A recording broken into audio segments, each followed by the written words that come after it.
하겠습니다. 예.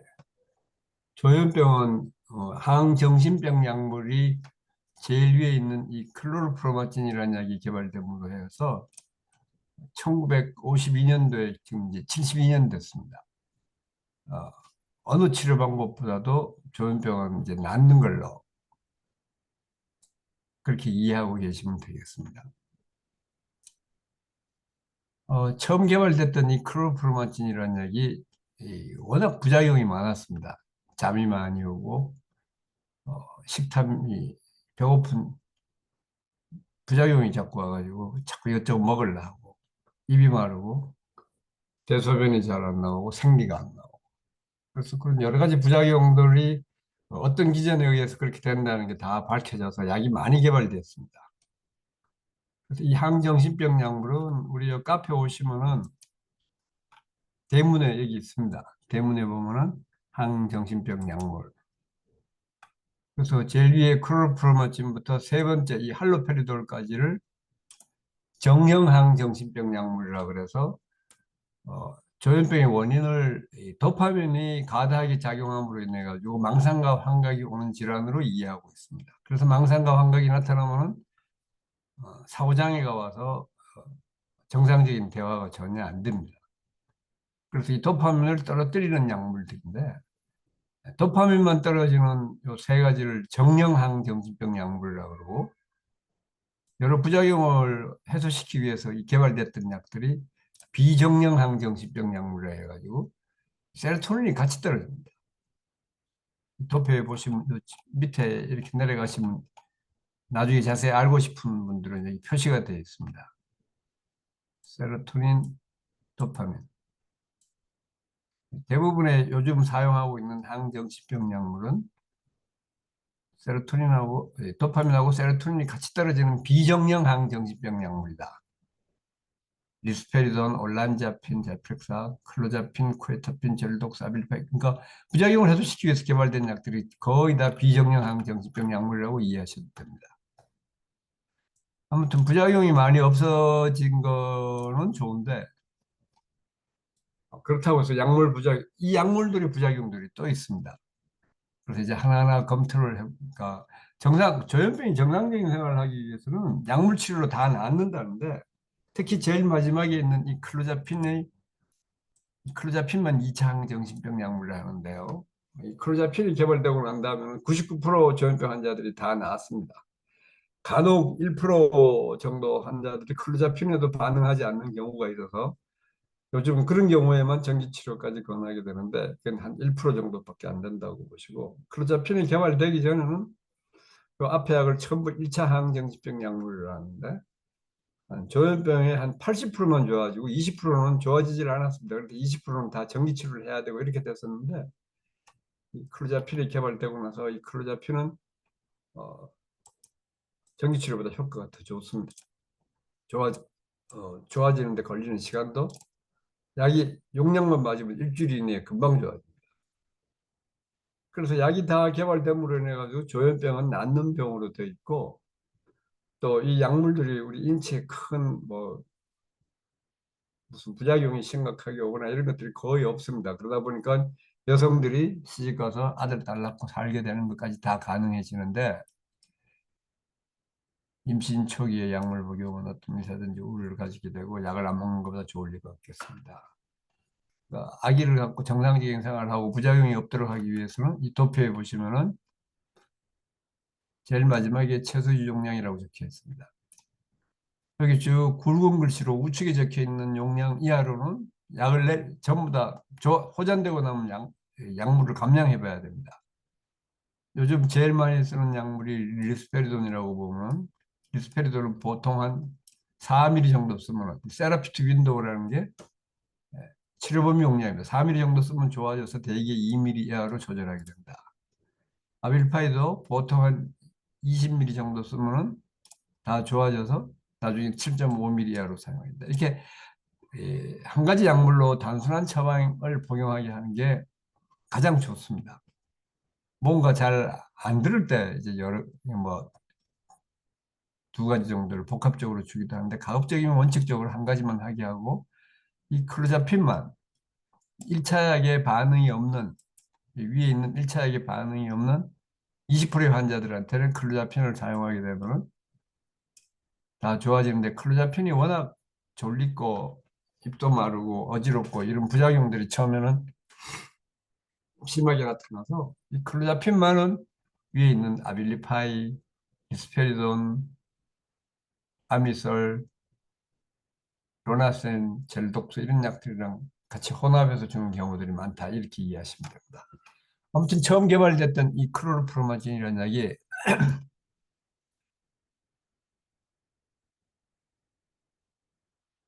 로나센, 젤독스로 바꾸면 식탐 부작용이 없습니다.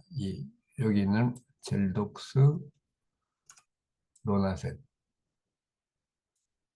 그래서 정시가 약을 먹고서 5% 이상, 10% 이상 체중이 늘어났으면 꼭 이 약물로 바꾸는 시도를 해야 되고, 또 이 올란자핀까지 이걸 전부 다 1차 약물에 환자들이 보존이 오지 않으면 2차 약물을 쓴다 했는데, 이 클로자핀 경우에 근육운동 부작용이 가장 덜합니다.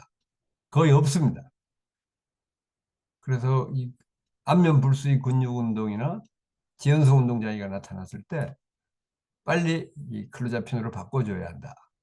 클로자핀으로 바꾸면 근육운동 부작용이 대부분 사라집니다. 또 요 위에 있는 아빌파이, 레피졸, 아리피프라졸. 이 아빌리파이는 여성의 유즙 분비와 무월경의 부작용이 확실하게 없습니다. 이 아빌리파이 빼놓고는 모든 약물들이 여성 호르몬 중에 플락틴이라고, 어, 아기를 출산하고 나면은 플락틴이 올라가서 모유가 나옵니다.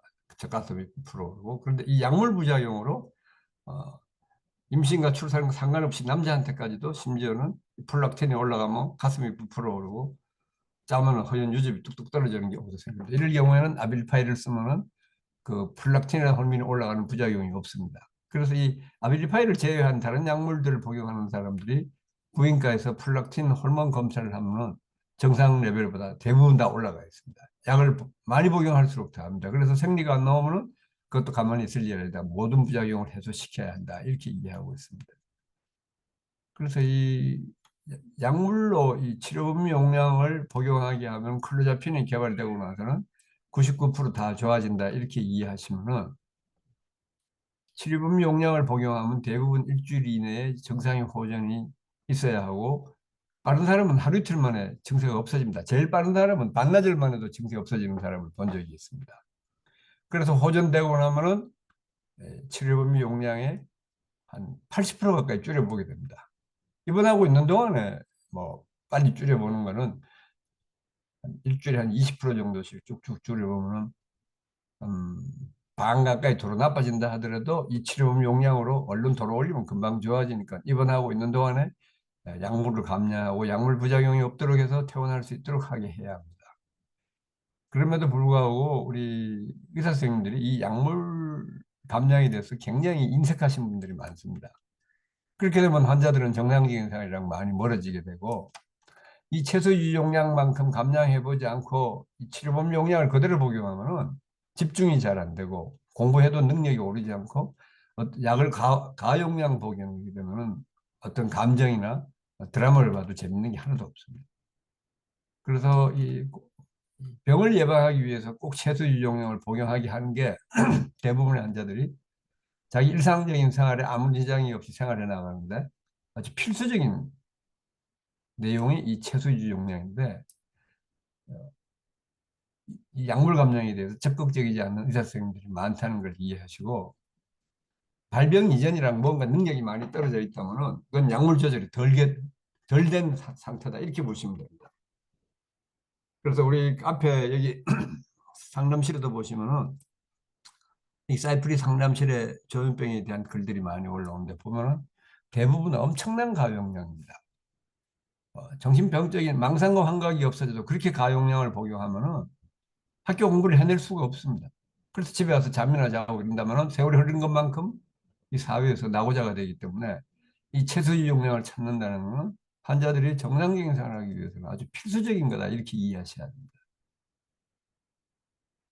그리고 약을 호전시킨 용량의 반 이상 내려와도 대부분 아무 문제가 없다. 이런 거에 착안하고 계시도록 하고, 이 클로자핀이 이제 왜 2차 약이 되었냐면은, 이게 클로프로마진이 1952년이고 9년 있다가 1961년도에 개발이 됐는데 약 효과가 너무 좋았습니다. 전기치료를 해만 했던 환자들까지 다 좋아지니까 널리 사용하다 보니까 한 1,000명이면은 한 서너 명이면 자꾸 사망을 하게 되는데 처음에 원인을 몰랐습니다. 그러다가 10여 년이 지나면서 우리 몸에서 백혈구가 다 사라진다는 사실을 발견하게 돼서 백혈구가 없어지면은 편도선염이나 감기 몸살에도 심지어는 여드름이나 눈다람쥐도 잘못 건드리면 염증이 온몸으로 번져서 폐혈증이 와서 사망하게 됩니다. 그래서 한 10여 년 잘 사용하다가 1975년도에 14년 만에 중단이 됐습니다. 중단이 됐지만 또 클로자핀이 없으니까 한 20% 정도나 전기치료를 해야 되니까 제가 81년도에 대학병원에서 전공의 1년차를 했기 때문에 저 약이 우리나라에 그래서 이 클로자핀이 1989년도에 미국 식약청을 28년 만에 다시 통과했는데 우리나라 들어온 거는 1975년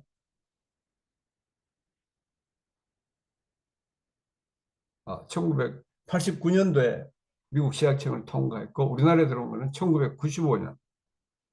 그러니까 제가 전문의를 따고서도 한참 10여 년 세월이 흐른 다음에 저 약이 나온 셈입니다. 그래서 이 클로자핀이 도입되고 나서는 옛날에는 그러니까 우리가 이 전공의 시절이나 1980년대만 해도 전기치료기를 마취도 하지 않고 머리에다 전기 자극을 내서 간질 발작을 유도하기 위해서 일주일에 한 3번 정도 하면은 환자들이 다 좋아지게 하고 그런 야만적인 치료 방법을 사용을 했었는데 요즘은 그게 너무 끔찍하고 야만적인 방법이 돼서 전기치료가 클로자핀에도 듣지 않아서 전기치료를 하게 되는 경우에는 이제 전신마취를 하고 하도록 되어 있습니다. 그래서 비용만 한 200만 원 더 들게 되어 있는데 그게 꼭 더 좋은 방법인지는 모르겠습니다만 꼭 필요한 환자들한테는 아무튼 과도한 비용 부담이 이제 동반되고 있다 이렇게 이해하시면 되고 아무튼 클로자핀이 개발되고 나서는 99%의 환자들은 다 좋아진다. 우리나라에 들어온 게 1995년이니까 1990년대 클로자핀의 재등장 이후에 조현병 증세들은 거의 99%다 좋아지니까요. 그래서 약물 치료로 증세가 다 없어진다면 원래 일상으로 복귀하기 위한 최소 요령을 찾는 일이 가장 중요하다.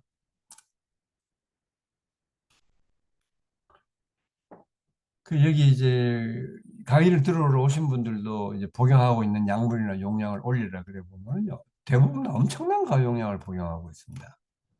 여기 상담실에 한번 들어가 보겠습니다.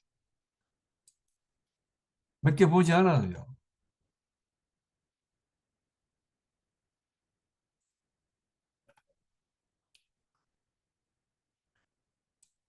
리스페리돈 아침에 3ml,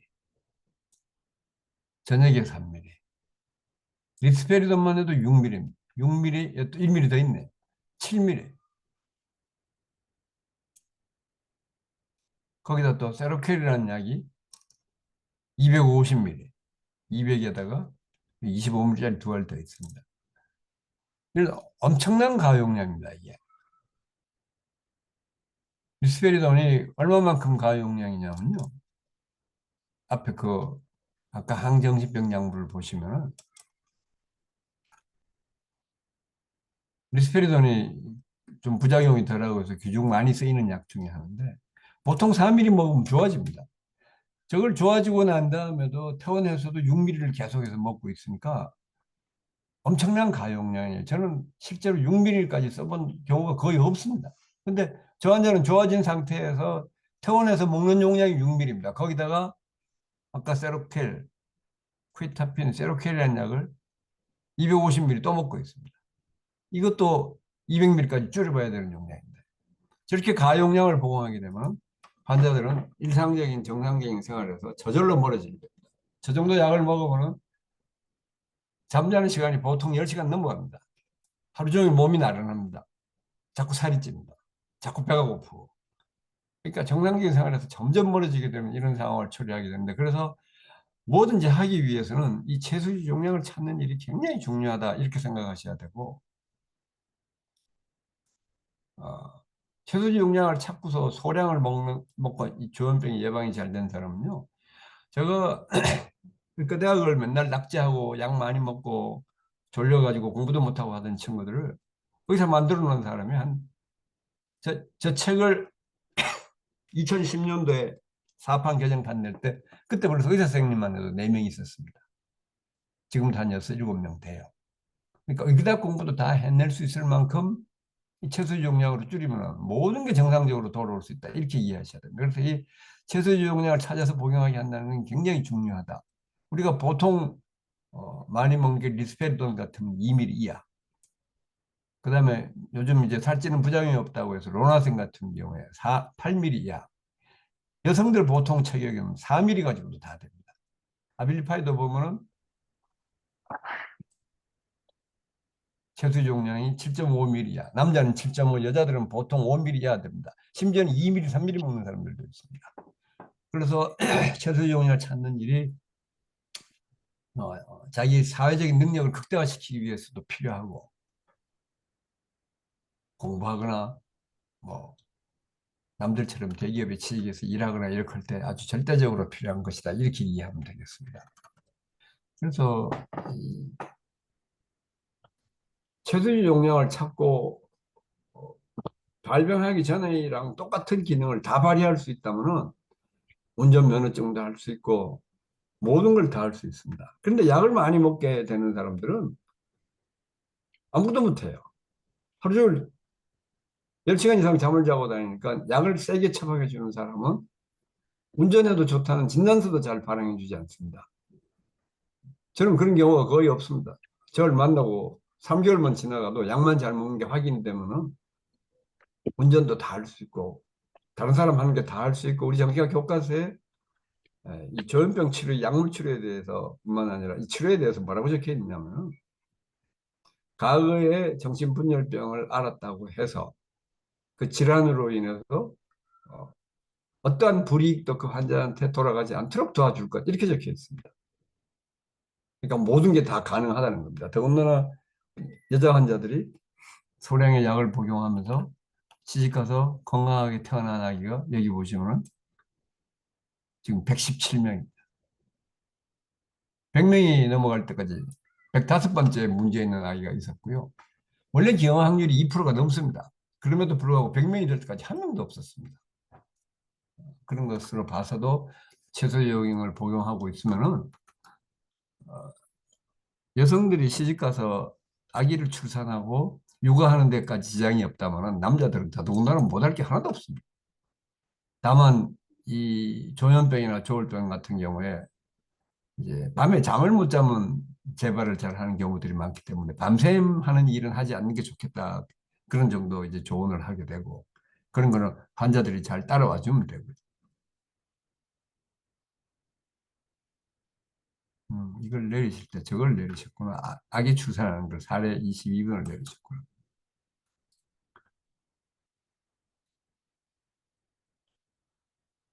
다음번에도 그 전체 공지에서 내리실 때 이 게시판으로 들어가도록 이렇게 해주셔야 돼요. 건강한 아기 출산 뭐 몇 명이다 하는 글이 없어져 버렸네. 이게 원래 72번에 가 있는데 사례 연구 72번.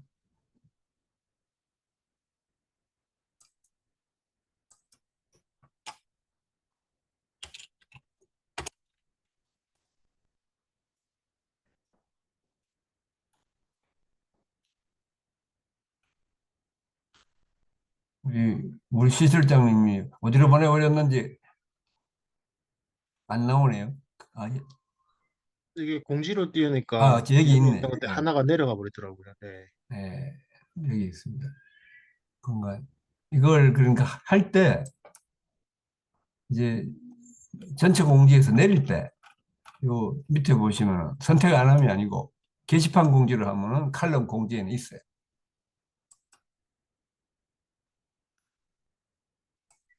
칼럼 공지 건강한 아기 출산 잘 보이도록 이렇게 연두색으로 해놨습니다. 네, 알겠습니다. 네. 이게 현재 117명이 되어 있습니다.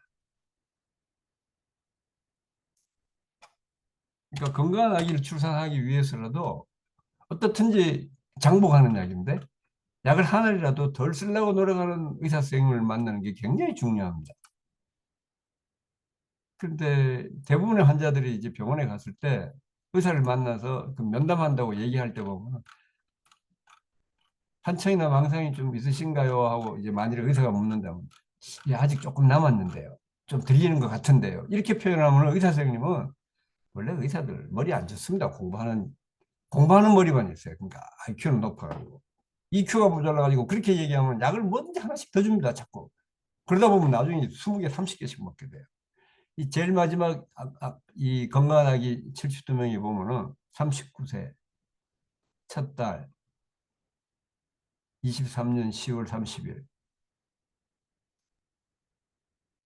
117명째 이렇게 제가 쭉 기록을 해보게 된 겁니다. 116명째. 요새는 다 시집들을 늦게 가서 첫 출산인데도 뭐 38, 30 넘은 사람들이 수두룩합니다. 그래도 다 건강한 아기까지 저렇게 낳게 된다 이렇게 이해하시고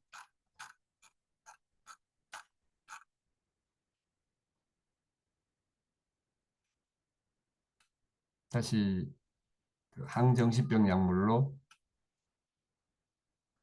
무엇보다도 정상적인 생활을 하기 위해서는 약물 감량이 굉장히 중요하다. 약을 줄이다가 나빠지는 경우가 있다 한다 하더라도 올리면 바로 좋아집니다.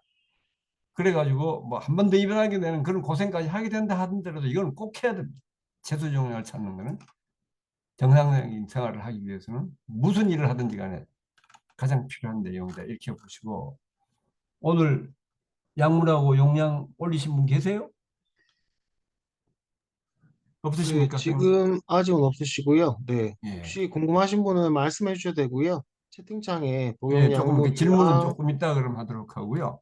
아까 네네. 그 보던 케이스로 다시 가보겠습니다. 이게 이제 상담실에 들어가면 조현병은 전부 이 사이프리 상담실에서 하는데 제일 마지막에 글 올린 경우에 저렇게 리스페리돈 6하고 세라크일 200ml를 250을 먹고 있다 그러니까 지금 가용량 복합 처방이 맞습니다. 제가 이제 답을 쓰는 거거든요. 복사 금지 설정을 푸세요. 복사 금지 설정을 해놓으면 뭐 끝나거나 그렇게 일이 안 돼. 복사 금지 설정을 푸셔야 합니다. 복사 금지 설정을 푸셔야 합니다.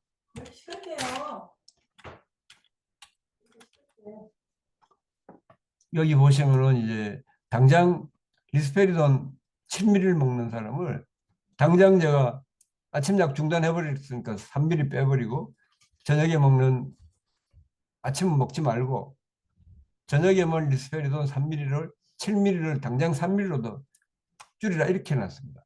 제발 안 옵니다. 3ml에서.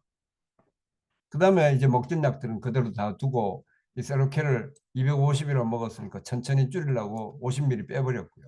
이래가지고 며칠 만에 병원에 오게 되면 이 세로케 100ml를 금방 내립니다. 또 일주일 지나면 50ml 내고 이게 필요 없다는 얘기예요. 리스페리돈 3ml만 해도 예방이 잘 됩니다. 그런 식으로 약물을 조절을 해 나가고 있다 이렇게 보시면 됩니다. 자세히 여기 이 사이프리 상담실을 자세히 보시면은요. 아, 이 의사가 다음에는 약을 어떻게 줄이고 있다 이런 것들이 보입니다. 혀 날렘 그린다는 이런 증세들이 이제 아까 그 항정신병 약물의 가장 심각한 부작용입니다. 지연성 운동장이라 그래가지고 항정신병 약물을 오래 복용하면은 안면 근육이 실룩실룩거리거든요. 심한 사람은 혀가 앞으로 나왔다 들어갔다 나왔다 들어가 한다든가 온몸을 하루 종일 흔든다든가 팔다리가 떨린다든가 이런 부작용입니다. 그래서 이 지연성 운동장이 이 근육 운동장애가 나타나면 약물을 빨리 교체해야 됩니다. 클로자핀으로. 그렇지 않으면은 지연성 운동장애는 한 50%, 한 반수에서나 비가역적인 걸로 되어 있습니다. 잘못하면 평생 그렇게 하고 살게 됩니다. 이 사람이 제주도에 살다가 보면은 약을 굉장히 많이 먹고 있었습니다. 로나센만 해도 16ml입니다. 아까 로나센이 최소 유용량이 8ml 이하라 그러는데 배 이상을 먹는 겁니다. 그렇게 오랫동안 먹었으니까 혀도 날름거리고 핥는 듯하게 누가 봐도 아주 흉측합니다. 지금 제주도에서 올라와서 지금 병동에 있는데 제가 답 쓰는 거 보십시오. 약물은 가용량이니까 당장 8mm로 줄여라.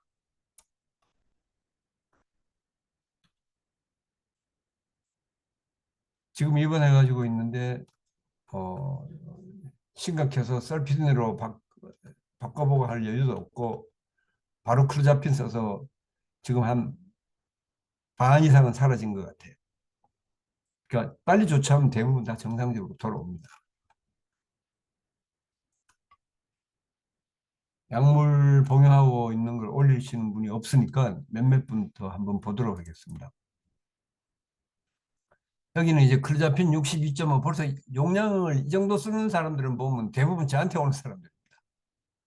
아까 클로자핀이 100ml 이하가 최소 용량이라고 되어 있었는데 남자 65kg, 62.5. 아까 그 비정형향 정신병 약물들은 불안이나 우울이나 뭐든지 불편하게 하거나 비만이 있거나 이렇게 하면은 세로토닌을 올리는 SSRI 계통의 항우울제를 같이 주게 된다. 이렇게 이해하셔도 됩니다.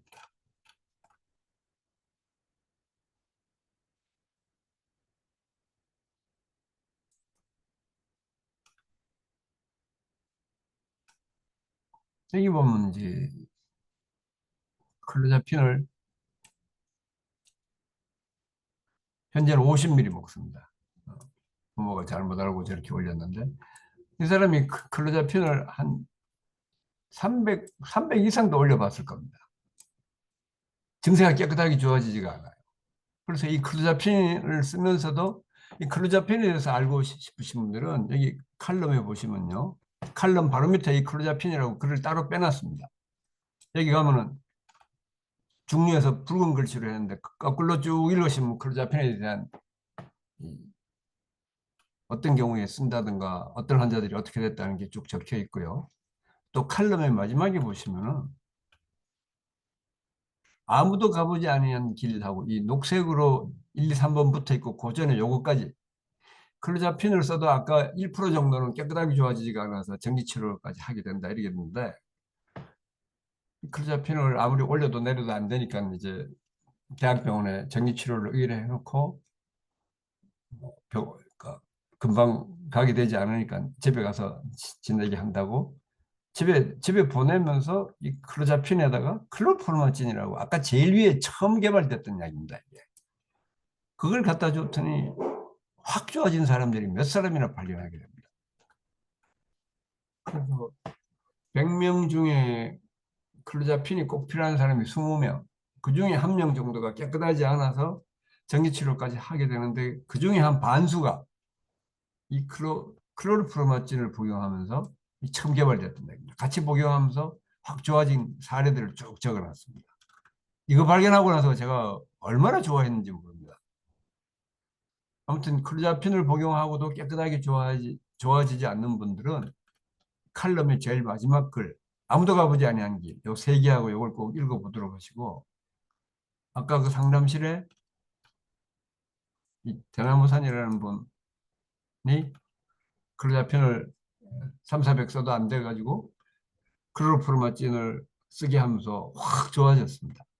맨날 환시가 나타난다고 그러던 게 그게 사라지고 아무것도 못하겠다고 그러고 하루 종일 기도한다고 그러고 눈 감고 하루 종일 그냥 그런 세월을 한 2, 3년을 보냈습니다. 한 달 정도 입원하고 퇴원했는데 최근에 퇴원했습니다. 근데 지금 클로프로마진 제일 처음에 개발됐던 그 100, 클로자핀 50 먹습니다. 50. 젤독시 40하고 아주 경과가 좋았습니다. 아무튼 아무리 어려운 경우라도 이제 모두 다 정상생활이 가능하다는 그런 마음으로 달리면 대부분 다 방법을 다 찾게 됐다 이렇게 이해하시면 됩니다.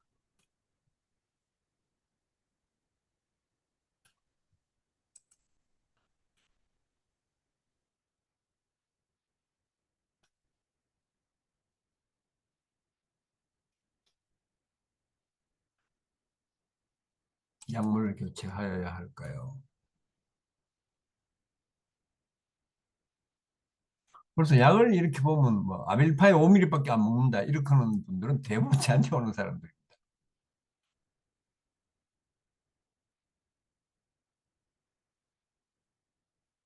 5mm를 먹으면서 문제가 왔던 모양입니다. 그래서 또 좋아지게 10mm로 올려가지고 좋아지게 하고 난 다음에 또 5mm를 먹는다고 그래서 5mm가 먹으면서 약을 빼먹지도 않았는데 약을 정량해서 좋아졌다면은 재발 증세가 왔다면은 또 같은 5mm로 내리지 못하게 합니다. 5mm짜리 하나를 반 그러니까 7.5에서라도 적어도 아빌파이 7.5에서 멈추게 한다.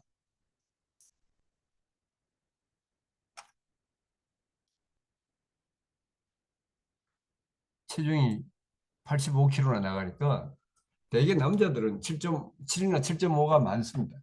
여성들은 7까지 내려가고 체중이 저 정도 나가면은 5mm 내릴 때는 재발을 각오하고 해야 합니다. 그러니까 그런 걸 의사 선생님이랑 자꾸 상의해 나가면 된다. 이렇게 보시면 됩니다. 네. 이처럼 뭐 상담실에 요즘은 그렇게 약을 막 많이 쓰는 사람들이 덜 올라오는 편인데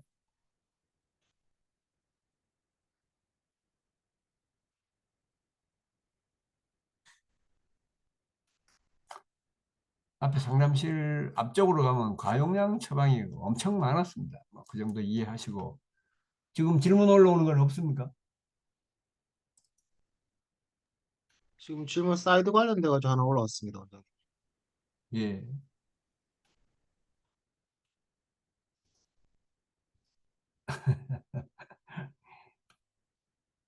의사 선생님들이 자기 할 일만 하고 있어서 그래요. 근데 이제 환자들 하나하나가 내 아들, 딸이라고 생각하면 뭐가 필요하겠다. 저런 부작용이 와가지고 학교 못 다니겠다. 공부가 안 되겠다. 이런 생각을 하면 약을 저절로 줄여볼 텐데 그런 공감 능력이 낮다. 이렇게 이해하셔도 됩니다. 이 인베가 주사, 장기 주사제를 맞는 분은 저는 못 맞게 합니다. 바로 이런 부작용, 멍하고 약이 한꺼번에 분출되거나 그러면 부작용이 심각하게 오는 경우도 있고 어차피 그거는 약을 죽으라고 안 먹으려고 그러는 사람들 때문에 개발된 약인데 억지로 소매가지 끌고서 물가로 데리고 가지고 물 먹이듯이 그렇게 해가지고는 나중에 부모님 안 계시면 이 사람은 정상생활을 못 합니다. 몇 번 시행착오가 있고 약을 안 먹겠다 그러고 난리 볶고통을 치더라도 약을 안 먹으면 너만 손해다는 걸 깨닫게 해야 됩니다.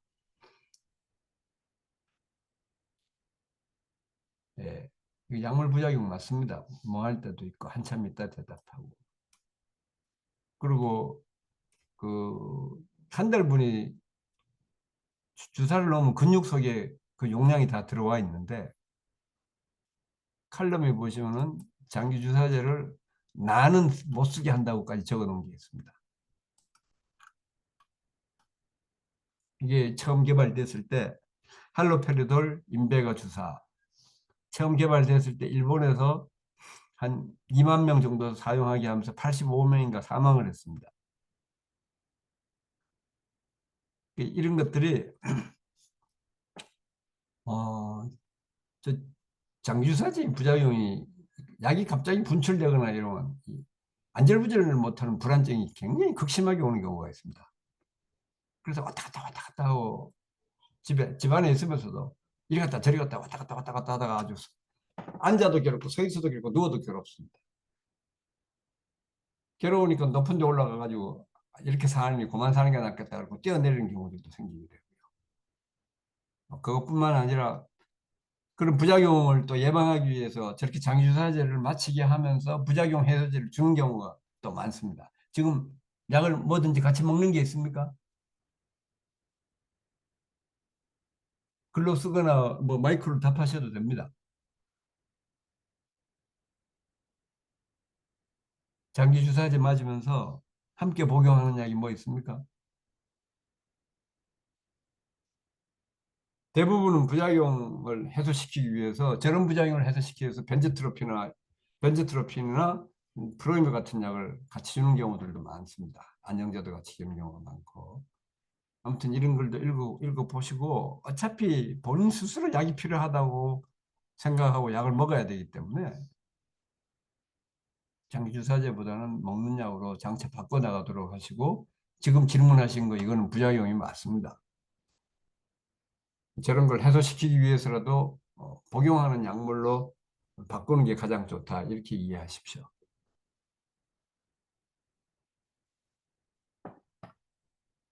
이 장기주사제가 요즘 이제 개발된 것들은 그런 안절부절 못하는 부작용들이 많이 해소되어 있다고 그러는데도 심하지 않아도 환자들한테 자세히 물어보면은 집에서 괜히 서성이고 거실에 왔다 갔다 왔다 갔다 왔다 갔다, 그거 전부 약 부작용입니다.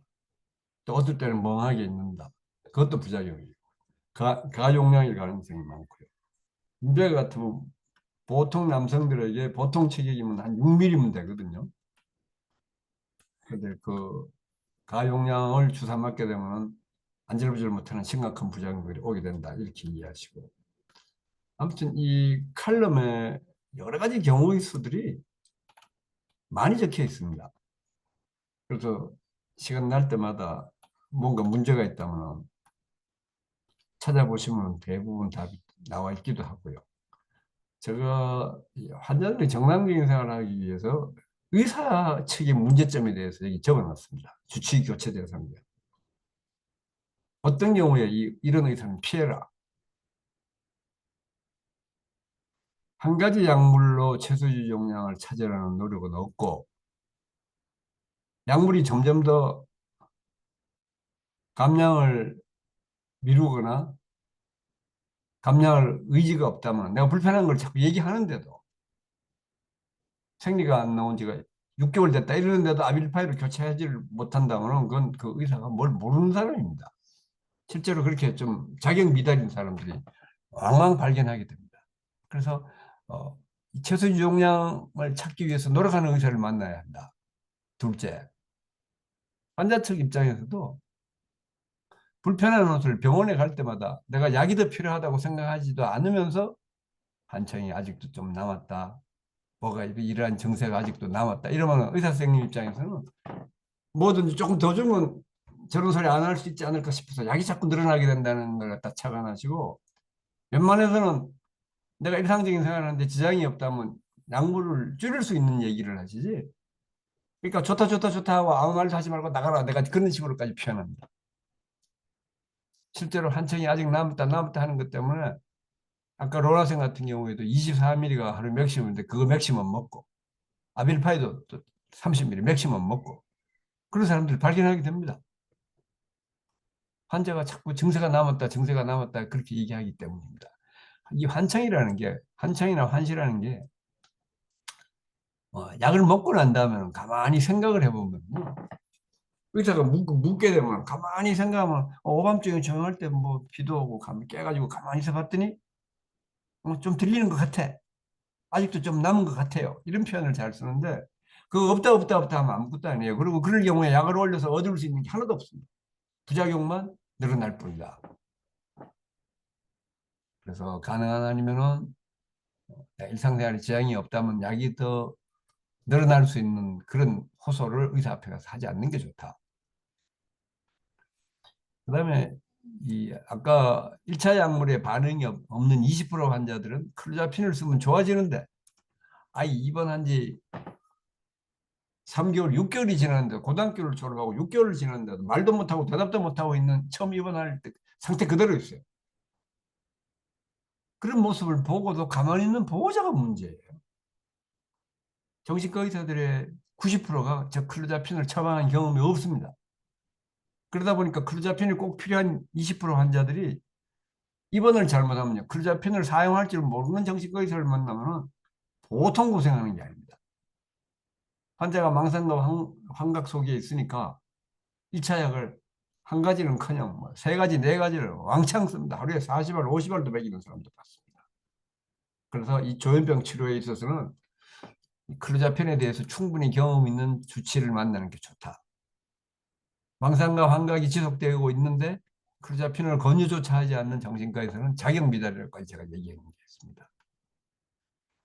그다음에 조현병인데 이 좀 난폭한 모습을 보였거나 좀 가대망상이 있었거나 이러면은 이 기분조절제는 조울병 예방약, 이걸 툭하면 같이 주는 의사들이 있습니다. 아무 도움이 안 됩니다. 제가 조현병인가 조울병인가는 이 분간이 확실히 필요하고 분간이 어려운 조현정동량이라는 병명도 있습니다. 전체 조울병, 조현병, 조현정동량을 합하면 한 100명 중에 한 5% 가까이 된다고 보는데 그럴 경우에는 이 기분 조절제도 같이 사용하게 됩니다. 그렇다고 해서 대부분의 조현병 환자들한테 리튬이나 데파코튼 같은 이런 기분 조절제를 대부분 그냥 주는 정신과 의사들도 있습니다. 뭐 조현병하고 조울병하고 분간하면 뭐해? 뭐 애매하면 같이 주면 되지. 아니에요. 시집가서 아들 딸 낳고 산다고 하면은 꼭 필요하지 않느냐, 복용하지 않는 겁니다. 그래서 부단히 조현 정동장애를 한다 하더라도 조현병이 가까운지 조울병이 가까운지 주체하고 이런 상의를 지속적으로 할 수 있는 의사를 만나는 게 아주 좋습니다. 그래서 꼭 필요한 약만 복용하게 하겠다. 심지어는 전문의가 아 그거 둘 다 주면 되지 그거 뭐 분간해서 뭐 하려고 이렇게 얘기하는 사람도 있습니다. 아닙니다. 틀릴 듯 틀리더라도 확실히 분간을 하고 꼭 필요한 약만 복용하게 하는 게 맞다. 이렇게 생각하십시오. 그 다음에 이 모든 약물의 부작용을 해소시키기 위해서 약이 무수히 개발되어 있는데 아니 부작용을 얘기하는데도 주치의가 약 바꿀 생각도 안 해요. 줄일 생각도 안 해요. 그런 주치의는 무조건 바꾸시면 됩니다. 바꿔야 돼요. 내 자녀의 정상적인 생활을 하기 위해서는. 그 다음에 주치의하고 앞으로 학교 문제나 이 장래에 대해서 상의를 하거나 이러는 부정적인 얘기만 하는 주치의는 바꾸십시오. 그런 사람은 약을 많이 씁니다. 저는 결혼과 임신, 출산까지, 육아까지 다 가능하다고 이런 얘기를 하는데 한 반수 이상의 정신과 의사들이 아유, 조현병이 약 안 먹으면 다 재발하는데 뭐 시집가서 아기 낳고 뭐 그런 거 바로 하려고 그래요. 이런 의사가 있습니다. 아까도 제가 얘기했듯이 정신과 교과서에 과거에 조현병을 앓았다는 사실로 인해서 어떠한 불이익도 가지 않도록 도와주라 그러는데 자꾸 비관적인 얘기만 하는 주치의를 만나고 있으면 저절로 비관적인 결과가 옵니다. 그런 의사는 피하는 게 좋다. 심지어 제가 여기 뭐라고 써놨냐면은 소생을 포함해 주치의가 하자는 대로 치료를 했는데도 2개월 이내에 약물 부작용이 없이 원래 일상으로 돌려놓지 못했다면 주치의 바꿔라. 이렇게 적어놨습니다. 왜 이러냐면 다 되는데 제가 이런 카페 상담실을 운영하고 하다 보니까 요새는 회원수가 줄여서 3만 명 이하로 내려왔습니다만 이게 3만 3천 명까지 갈 때도 있었습니다. 그때는 상담실에 질문들도 굉장히 많고 한데요. 이 모든 사람들이 다 정상적인 생활이 가능한데 상담실 글 올라오는 거 보면 약을 너무나 많이 먹어요. 그러니 정상적인 생활을 못하는 겁니다. 그러니까 정상 생활을 하기 위해서는 가장 중요한 게 약물 조절, 채소주 용량을 찾아서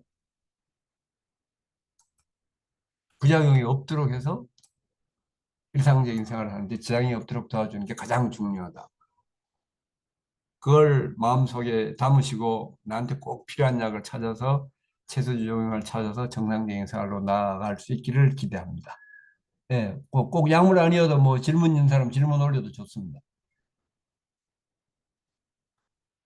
아까 이분은 뭐 답이 됐습니까? 더 질문할 건 없습니까? 아까 그 질문해 주신 분이 나가셨어요, 중간에. 아, 예. 네네. 혹시 질문할 거 있으시면 말씀을 해주셔도 되고요. 네. 어, 그 쪽지로 올려주셔도 되고. 네네. 오늘 전부 몇 분이나 참여하셨습니까? 중간에 계속 왔다 갔다 하셔가지고 많지는 않으신 것 같아요. 나갔다가 들어왔다가 계속 예. 반복하시더라고요. 네네. 아마 아무튼, 최근에는 네네. 예. 정상생활을 하고 있지 못하다면은, 하루 먹는 약만 가지고 오셔도 됩니다. 가지고 제가 근무하는 병원에 찾아오셔도 됩니다. 저 같은 경우에 하자는 대로 다 해보면은 대개 6개월 이내에 모든 것들이 다 정상적으로 돌아온다고 이렇게 보셔도 됩니다. 약물도 다 조절할 수 있고요. 제가 근무하는 병원은 한대합, 4호선 한대합 전철역이었습니다. 저는 그런 거 다 적혀 있었는데 없어졌네. 안탄연세병원 인터넷에 치시면은 한대합 전철역에 내리면은 바로 전철역 앞에 있습니다.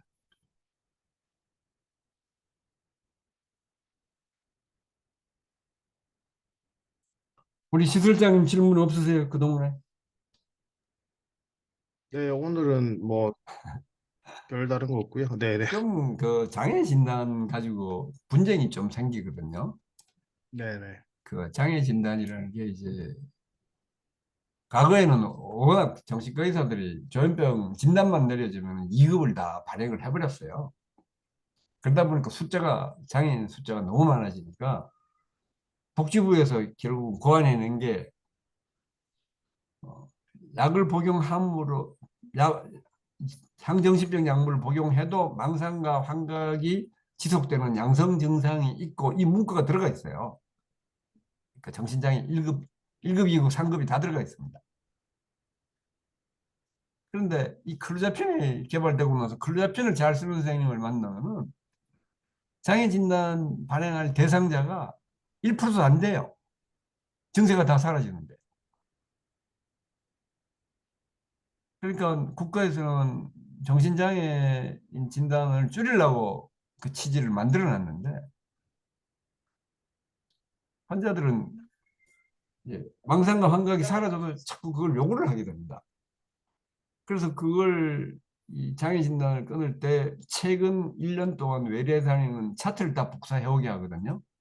그러니까 엄격한 공무원을 만나면은 망상과 환각이 다 없어지고 약이 많이 내려와 있으면 그건 탈락이에요. 장애 진단이 안 나오는 거예요.